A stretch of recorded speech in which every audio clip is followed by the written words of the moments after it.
हापूस आंबा म्हटलं की आपल्या डोळ्यासमोर येते कोकण, परंतु कोकणाची जी प्रयोग आहे, कोकणात जो आंबा पिकतो हापूस आंबा, तो हापूस आंब्याचा प्रयोग हिंगोलीतील एका शेतकऱ्याने केलेला आहे. ते म्हणजे हिंगोलीच्या भोगाव शिवारामध्ये एका शेतकऱ्याने चक्क आपल्या हिंगोलीमध्ये, ज्या ठिकाणी काही लोकांनी असं घोषित केलेलं आहे की हिंगोली जिल्हा हा मागासलेला जिल्हा आहे आणि या हिंगोली जिल्ह्यामध्ये आपल्या नापिकी कुठं काही पिकत नाही, परंतु या शेतकऱ्यांनी अशी कमाल केलेली आहे. चक्क आपल्या जिल्ह्यामध्ये हापूस आंब्याची कलम आणून तुम्ही पाहू शकता. आम्ही या शेतकऱ्याच्या शेतीमध्ये आहे आणि चक्क त्यांनी कलम आणून जे आहे ते चांगला उपक्रम आणि चांगली ही मेहनत करून या ठिकाणी हापूस आंबा जे आहे लागवड केलेली आहे.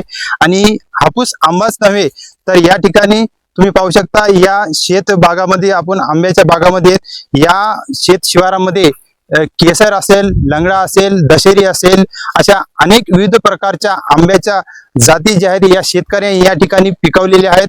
आणि ज्या गोष्टी समजा हिंगोली जिल्ह्यात काही होऊ शकत नाहीत त्या या शेतकऱ्यांनी करून दाखवलेल्या आहेत. परंतु या ठिकाणी जर पाहायला गेलं तर या ठिकाणी या शेतकऱ्यावर मोठं संकट जे आलेलं आहे ते म्हणजे या शेत शिवारात, पिपळकुटा शिवारात एक सिंचन तलाव होत आहे आणि त्या सिंचन तलावामध्ये या शेत जमिनी ज्या आहेत या भागातील जवळपास 100 ते 200 शेतकऱ्यांच्या जमिनी ज्या आहेत ते त्या या सिंचन तलावामध्ये जाणार आहेत. परंतु या शेतकऱ्यांची एक अशी हाक आहे की ज्या मोबदला जो या ठिकाणी जे मार्केट भाव आहे, जो काय मोबदला आहे तो मोबदला न देता, जे काय शासनाचा दर आहे ते दर न देता त्यांची शासनाकडे अशी त्यांनी मागणी केलेली आहे की शासन कमीत कमी जर आम्ही ही जमीन द्यायला तयार आहे, परंतु या जमिनीला कमीत कमी आम्हाला या ठिकाणी आमची ही उपजीविका आहे आणि या उपजीविकेवर आमचा सर्व उदरनिर्वाह, आमचा परिवार चालतो.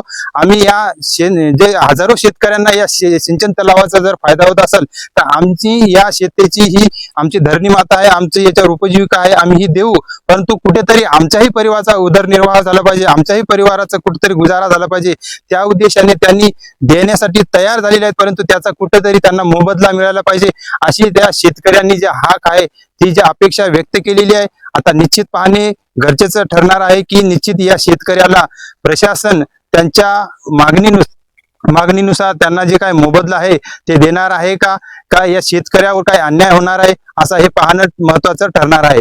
MDTV राजू गवळी, हिंगोली. तो बस यही कहना है भाई, देखो आज जमीन जो है, पानी सबके लिए है।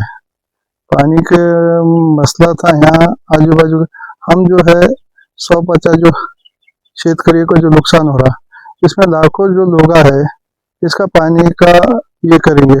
और हमारी ये मांग है सरकार से, जो आज हमारे ये भोगो शिवार में आता है, पिपलकुटे में तालाब बंदरा और बासंबे की ये बासंबा, ये 3 गांव का इसमें जमीन जो है तो भूसंपादन होने जा रही है। और हमारा जो खेत है तो ये भोगो शिवार में है, इसका गट नंबर 125 है, 144 है। तो लाखों रुपए का इसमें एक पेड़ पे हमारे को हर साल उत्पादन होता। ऐसे 6 लोगों का इसमें हिस्सा है। तकरीबन ये 25 एकड़ का मला है, 25 एकड़ का मला है। मला जो है तो आज जो है इसमें हाफूस, दशेरी, लंगड़ा, बादाम, बेनिशान, केसर, ऐसे जो है तो विविध प्रकार की वेराइटियां है। और ये हमारे जो ये फल है ये अंतरराष्ट्रीय बाजार में बहुत सारे अच्छे डिमांड है। और यहाँ से हर साल व्यापारी आते, पुणे के, मुंबई के, हैदराबाद के जो भी व्यापारी है वो यहाँ से माल तोड़ के ले जाते। और यहाँ कुछ माल इसका तोड़ के भी ले गए। और ये जो हमारी जमीन जो है, इतनी प्यारी जमीन है।